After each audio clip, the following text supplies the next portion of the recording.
Hello everyone, मैं doctor Ankita और आज हम बात करेंगे कि ऑक्सीजन लेवल कम हो रहा है पेशेंट में, ये आपको कैसे पता चलेगा। कौन कौन से सिम्टम्स ऐसे हैं जिन्हें देख करके आप ये पहचान सकते हैं कि ये नॉर्मल कोविड से बढ़कर स्टेज मॉडरेट, सीवियर या क्रिटिकल कंडीशन पर पहुंच चुकी है, जहां पर अब ऑक्सीजन ट्रांसप्लांटेशन की जरूरत पड़ रही है। सबसे पहले बात करते हैं कि नॉर्मल सेचुरेशन क्या होता है ऑक्सीजन का हमारी बॉडी के अंदर। 94 से 100% तक अगर ऑक्सीजन लेवल है ऑक्सीमीटर में, जो आप चेक कर रहे हैं फिंगर पर ऑक्सीमीटर लगा करके, उससे अगर आप चेक कर रहे हैं तो 94 से अगर 100 के बीच में आ रहा है ऑक्सीजन सेचुरेशन, तो वो नॉर्मल है। इसके अलावा अगर खांसी, जुकाम, हल्का सा कंजेशन, ये सब सिम्टम्स आ रहे हैं तो ये सिम्टम्स कोविड के हैं, लेकिन सिवियर नहीं है। सिवियर कंडीशन तब आती है जब उन्हें सांस लेने में तकलीफ होने लगे और बहुत ज़्यादा सांस के ही सिम्टम्स आने लगे। उसके लिए ये वीडियो पूरा ज़रूर देखें, क्योंकि मैं इस वीडियो के अंदर उन सिम्टम्स के साथ साथ आपको ये भी बताऊंगी कि आप नॉर्मली उनको घर पर कैसे ट्रीट कर सकते हैं और आप किन कंडीशंस में आपको डॉक्टर को कंसल्ट करना है और किस लेवल पर जाकर के आपको ये सोचना है कि अब उनके लिए कंडीशन ऑक्सीजन ट्रांसप्लांटेशन की, ऑक्सीजन के लिए आ चुकी है।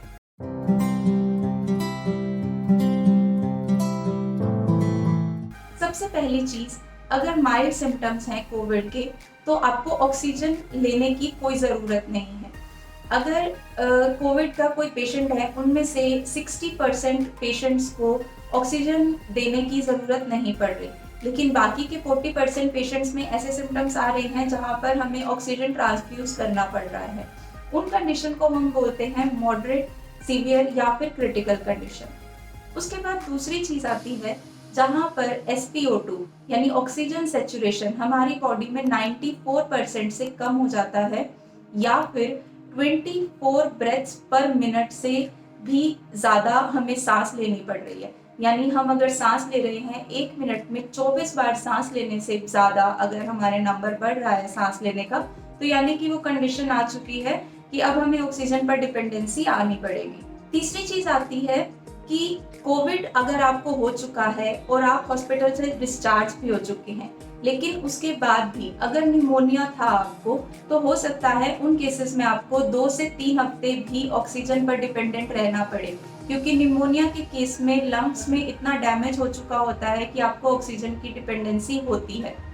इसके बाद अगर पेशेंट को सिर्फ फीवर है, कफ है और हल्का सा रेस्पिरेटरी डिस्ट्रेस है, तो आपको कोई ज़रूरत नहीं है एडमिशन की, कोई ज़रूरत नहीं है ऑक्सीजन की। अगर सिम्टम्स इससे ज़्यादा बढ़ रहे हैं तो गो फॉर ऑक्सीजन।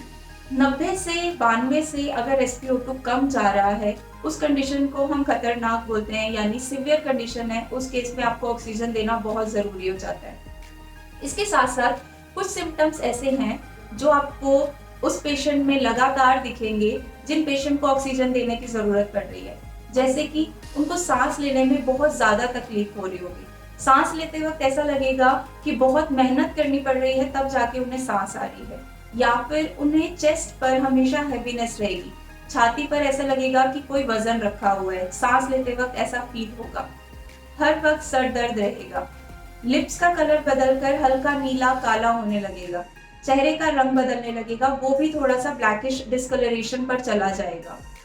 कॉन्टिन्यूस खांसी, लगातार खांसी ऑक्सीजन डेफिशिएंसी के केस में हो सकती है। हांफने जैसे सिम्टम्स भी ऑक्सीजन डेफिशिएंसी के केस में हो सकते हैं, जैसे सीढ़ी चढ़ने पर या कोई लंबी चलने पर, कोई ऊंचाई पर चढ़ने पर हमें हांफने जैसे सिम्टम्स होते हैं। ये सिम्टम्स ऑक्सीजन डेफिशिएंसी के केस में पेशेंट में दिखेंगे आपको।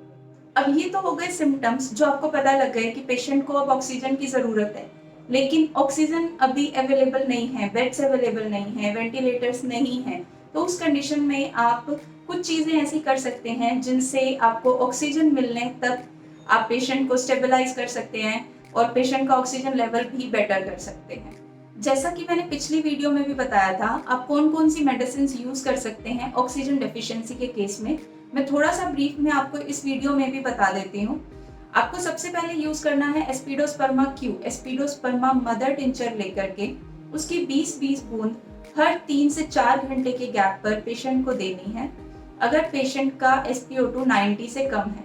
अगर 90 से 95 के बीच में है तो आप दिन में 3 बार एस्पिडोस्पर्मा क्यू का यूज कर सकते हैं। उसके साथ साथ एक और मेडिसिन आती है कार्बोवेज 30। कार्बोवेज 30 आपको डायरेक्ट टंग पर डालनी है सुबह, दोपहर, शाम में। ऐसा ही अगर 95 से कम है तो 3 बार, अगर 90 से भी कम जा रहा है ऑक्सीजन लेवल तो हर 3 या 4 घंटे पर रिपीट कर सकते हैं। इसके बाद आती हैं कुछ एक्सरसाइजेज जो आप कर सकते हैं अगर ऑक्सीजन लेवल मेंटेन करना है तो, या फिर लंग्स को हेल्दी करना है तो भी। सबसे पहली एक्सरसाइज आती है बलून। बलून लेना है, जो भी हम बलून बर्थडे पार्टीज में ब्लो करते हैं उसके अंदर आपको ब्लो करना है। बलून के अंदर जैसे हम गुब्बारा फुलाते हैं उस बलून को आप फुलाएंगे, उसके बाद सांस अंदर खींचनी है बलून को पेट से हटा करके, इस तरीके सांस अंदर लेकर के यही सांस आपको बलून के अंदर डालनी है। देन ऐसा नहीं है बाद में आप सांस ले रहे हैं सांस छोड़ रहे हैं, आपको डायरेक्ट बलून के अंदर ब्लो करना है, then stop, then breathe in again, blow into the balloon. दूसरी एक्सरसाइज आती है आपकी breathe through the nose and exhale through the lips. मतलब नाक से सांस लेनी है और होठों से सांस छोड़नी है।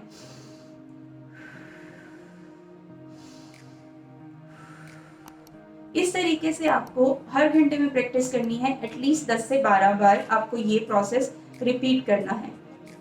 इसके बाद आपको गहरी सांस लेने वाली एक एक्सरसाइज करनी है जिसे हम डायफ्रागम ब्रीदिंग बोलते हैं, जहां पर आप इस पोर्शन से सांस लेते हैं। आपको सांस लेनी है, आप अपने यहाँ पर हाथ रखें और यहाँ पर हाथ रखें। आपको महसूस होगा कि कहाँ से सांस अंदर जा रही है और कैसे बाहर आ रही है।